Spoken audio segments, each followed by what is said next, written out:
വിശുദ്ധ മത്തായിയുടെ സുവിശേഷം 11-ാം അധ്യായം 20 മുതൽ 24 വരെയുള്ള വാക്യങ്ങൾ. യേശുനാഥന്റെ കാലഘട്ടത്തിൽ യേശുനാഥൻ പഠിപ്പിക്കുകയും അത്ഭുതങ്ങൾ പ്രവർത്തിക്കുകയും ചെയ്തിട്ടും മാനസാന്തരപ്പെടാതെ പോകുന്ന നഗരങ്ങളെപ്പറ്റി യേശുനാഥന്റെ വിധി പ്രസ്താവമാണ് നാം കേൾക്കുക. പക്ഷെ അത് എല്ലാ കാലത്തും പ്രസക്തമാണ്. പ്രത്യേകിച്ച് നമ്മുടെ നേരെ വിരൽ ചൂണ്ടുന്ന ഒരു സുവിശേഷ ഭാഗം കൂടിയാണ്. ഏറെ മഹത്വമുണ്ട് എന്ന് സ്വയം അവകാശപ്പെടുന്ന ഇടം, ദൈവത്താൽ സംരക്ഷിക്കപ്പെടുന്നതും ദൈവത്തിൻ്റെ അനുഗ്രഹങ്ങൾ കൊണ്ട് നിറഞ്ഞതെന്ന് സ്വയം അവകാശപ്പെട്ട സ്വർഗത്തോളം ഉയർത്തപ്പെട്ടതെന്ന് വിശ്വസിക്കുന്ന സ്ഥലങ്ങളെയാണ് യേശുനാഥൻ പറയുന്നത് പാതാളത്തോളം താഴ്ത്തപ്പെടും. മഹത്വത്തിൻ്റെ ഔന്നത്യം സ്വയം തീരുമാനിക്കുന്ന മനുഷ്യരോട് ക്രിസ്തുനാഥൻ പറയുന്ന ഏറ്റവും വലിയ ഒരു വെല്ലുവിളി നിറഞ്ഞ ആഹ്വാനമാണ് ഈ ഔന്നത്യങ്ങളൊക്കെ ഇല്ലാതാവുകയും താഴേക്ക് നിബദിക്കുകയും ചെയ്യുന്ന ഒരു ദിനത്തെപ്പറ്റി. ഇത് ക്രിസ്തുവിന് അറിയാൻ ഭാഗ്യം ലഭിച്ചിട്ടും ക്രിസ്തുവിനോട് കൂടെ നടക്കാൻ ഭാഗ്യം ലഭിച്ചിട്ടും അവൻ ആഗ്രഹിച്ച രീതിയിലേക്ക് വളരാൻ കഴിയാതെ പോകുന്നവർക്ക് നേരെ കൂടിയുള്ള ഒരു വിധി പ്രസ്താവമാണ്. യേശുനാഥൻ തന്നോട് കൂടെ ആയിരിക്കുന്നവരോട് നിരന്തരമായി അനുതാപത്തിൻ്റെ സന്ദേശം പറഞ്ഞു.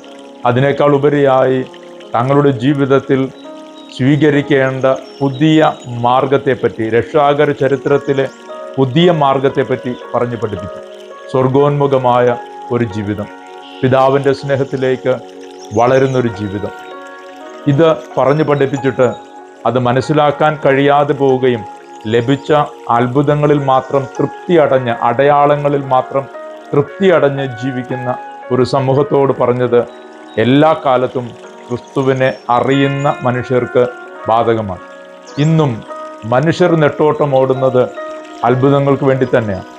എന്തെങ്കിലുമൊക്കെ നേടിയെടുക്കാൻ വേണ്ടിയാണ് പലരും പരക്കം പാഞ്ഞുകൊണ്ടിരിക്കുന്നത്. നേടിയെടുക്കുന്നതിലല്ല ഒരു ക്രൈസ്തവ ജീവിതത്തിൻ്റെ പൂർണ്ണത തീരുമാനിക്കപ്പെടുക.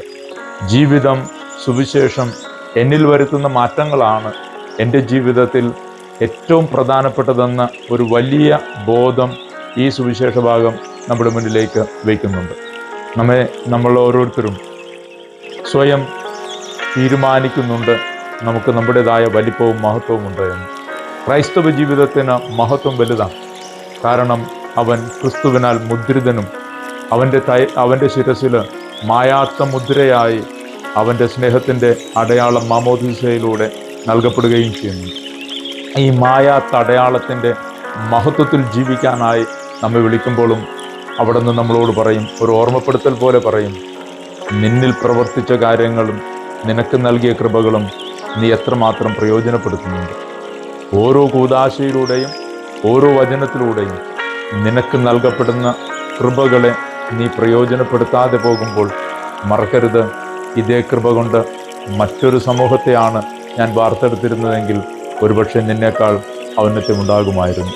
ഒരിക്കൽ നശിച്ചുപോയ അനുസരണക്കേടിൻ്റെ അങ്ങേത്തലയ്ക്കൽ എത്തി നിന്നിട്ട് ദൈവത്തോട് മറുതലിച്ച് ശാപം വിളിച്ചു വരുത്തിയ നഗരങ്ങളെക്കാൾ ശപിക്കപ്പെട്ടവരായി മാറുമെന്ന് പറയുന്ന വാചകം കുറേയേറെ ഭീഷണിയുടെ സ്വരമുണ്ട്. അതിനേക്കാൾ ഉപരിയായി നമ്മുടെ മുന്നിൽ വലിയൊരു തിരിച്ചുവരവിൻ്റെയും അന്വേഷണത്തിൻ്റെയും ആവശ്യകത വയ്ക്കുകയും ചെയ്യുന്നുണ്ട്.